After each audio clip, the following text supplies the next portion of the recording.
going on, everybody, and welcome back to the channel. Now today, hey, we are back with another reaction video here. Something that I had sent to me just the other day. Was waiting for the right opportunity. Honestly, was waiting for Monday to react to it, because sometimes when you upload on the weekends, it's sometimes like YouTube decides to like hide notifications and all of that bullshit. So we are here. We've got the best of Virat Kohli's verbal battles with your very own Aussie, Australia. So this will be interesting. We know the battles. Everyone in Australia respects and loves Virat Kohli now, but there was a time that in this country, Australia, I'm going to go out on a limb here and say not any Australian was a fan of Virat. In 2014, 2015, you know, his first tours here, he loved getting verbal with the crowd loved talking to him. Obviously there was a few situations, he stuck up the finger, the crowd was being a bit disrespectful. There's been a lot of amazing, terrific battles between Kohli and Australia. Now Australia respects and loves the hell out of Virat. It just shows, you know, what a difference, you know, a couple of years can make, and an impact on cricket. So hey, we've got the great man Virat.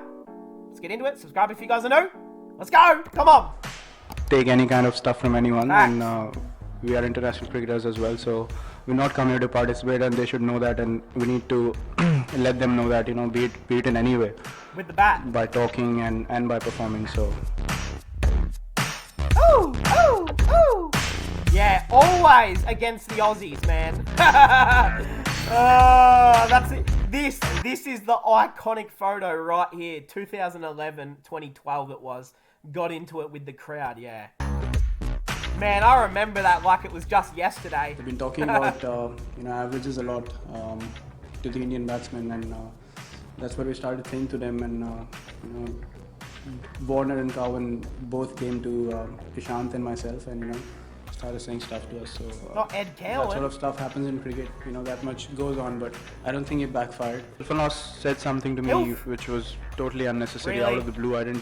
He wasn't even bowling or doing anything. I survived that run out, and he just said something to me which I can't say obviously in a press conference. Oh, brother.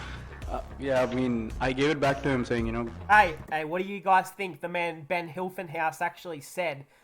Obviously, it was some naughty words, some big swear words, which we're not going to use here on the channel because we are family friendly.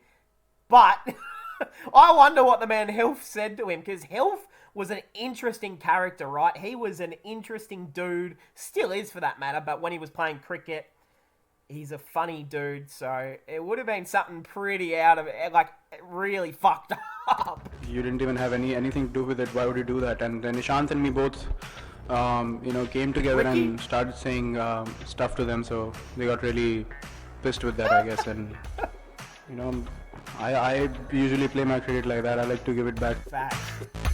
Yeah, the century in Adelaide.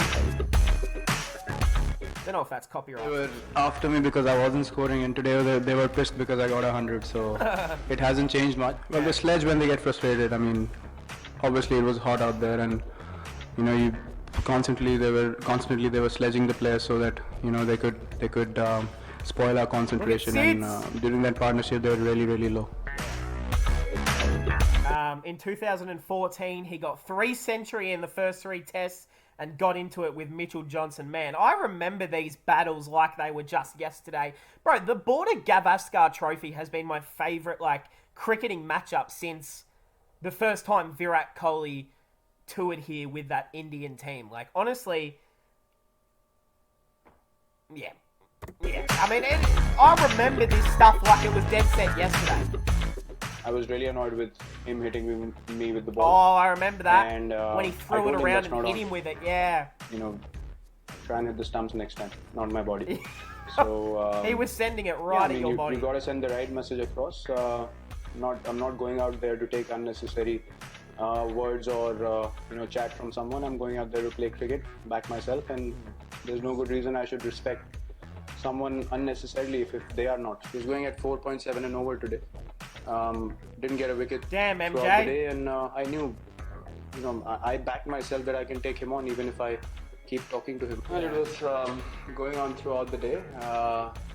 They were calling me a spoiled brat, and I said maybe that's the way I am, and I know you guys hate me, and I like that. So I don't mind having a chat on the field, and it worked in my favor, I guess. Yeah. And I like playing against Australia because it's very hard for them to stay calm. And I don't mind an argument Damn, on the field. Virat! It really excites me and brings the best out of me. So they don't seem to be learning the lesson. There have been a lot of talks of me, going over the top or crossing the line as far as the verbal battles are concerned. But the people, writing or saying things about it are not present out there in the middle when that happens. So I know what's being said, and I know the reason why things are being said back. We are not, here to back down from any sort of confrontation or any sort of battles.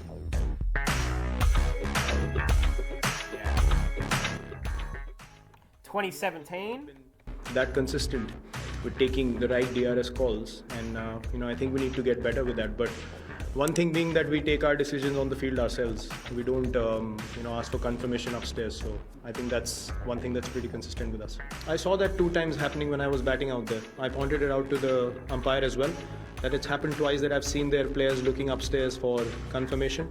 Honestly, I mean, if someone makes a mistake while batting, that's, for me personally, that's a brain fade. The way I left the ball in Pune, getting hit on the off stump, that was a brain fade. But if something is going on for 3 days, that's not a brain fade. But I don't want to mention the word, but it falls in that bracket. Cheating? I would never do something like that on the cricket field. No, me either. I didn't say that, you did. I said it too. A lot of people are talking about the head of the snake, but I think the snake did pretty well by itself. So You calling us a snake? it's not just about one individual here. I'm pretty happy if they keep focusing on the head of the snake, and the snake can sting from a lot of directions here. I think about what I say. I don't regret anything that I've said, but at the same time, it's very important not to be stupid and go on with the same thing on a daily basis. Did someone just drop their phone? A decent break in between, and we certainly don't want to sit and think about one issue all the time. We have cricket to play, and we have 2 test matches to play, and that's what we need to focus on. You said before the first test you realised that one of the Australians had really good friends with you off the field. Has that changed during this series, or is this just the battle stuff that's going on? No, it has changed for sure. I thought that was the case, but it has changed for sure.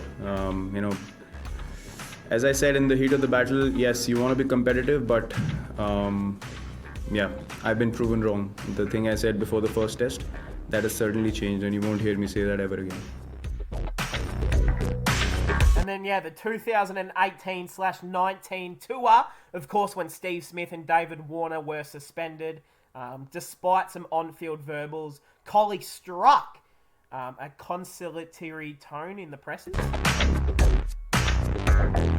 Hey, at the highest level, when 2 tough teams are going against each other, there will be things that happen on the field.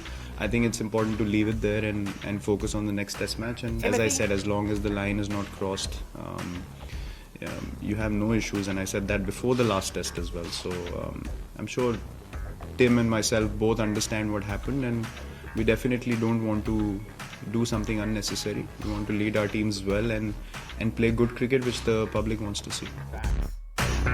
Yeah, and this is the moment that a lot of Australians actually turned an eye on Virat Kohli. And I'm not going to lie, one of them was me. Like, I was already still, a Kohli fan secretly. Like, I couldn't mention it in public or to my friends because they would bully me for being a big Kohli fan. But look, I think everyone has secretly always been a big fan of Kohli, whether he played for your team or not. But it wasn't really until this 2019 World Cup moment where I think a lot of Australia and the entire world stopped and realised, hold on a minute. Hold on a damn minute. Virat Kohli might actually be a nice guy. Unfortunately, all you could see before that was his cricket field actions. And then he told the crowd, stop fucking booing Steve Smith, what are you doing? So, yeah, this was a big moment for everyone liking him again.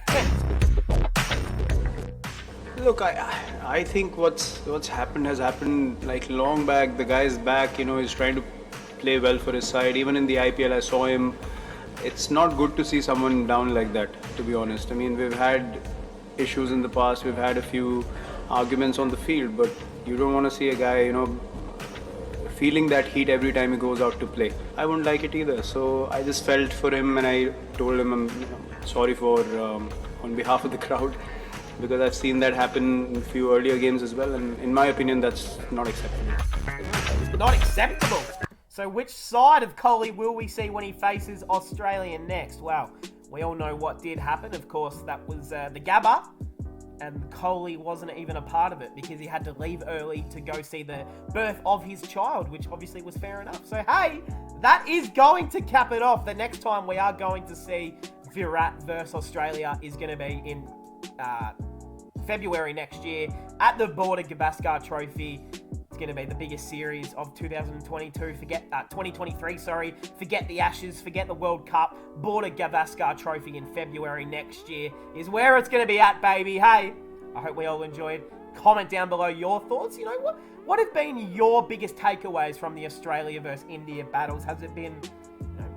Obviously, everyone's probably on Kohli's side because Australia, we have been known to push the boundaries and go way past the boundaries. So I'm not going to sit here and be like, oh, poor Australia, poor Australia.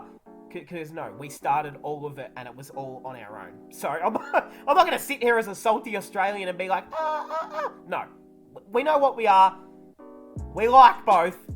And this was just a pure funny reaction. To think now that every time Virat plays Australia, he's like out there giving hugs to David Warner and having chats with all the Aussie players just as a joke. Like, it's funny how times have really changed, and you love to see it. This is, as an Australian, this is what I wanted. I wanted Kohli to be immersed in the Australian, cricketing culture as well. Not to just be, this character who our whole country is against. Like, no, the whole country's with him. And I tell you what, I've had mates that have been, Kohli haters their entire life.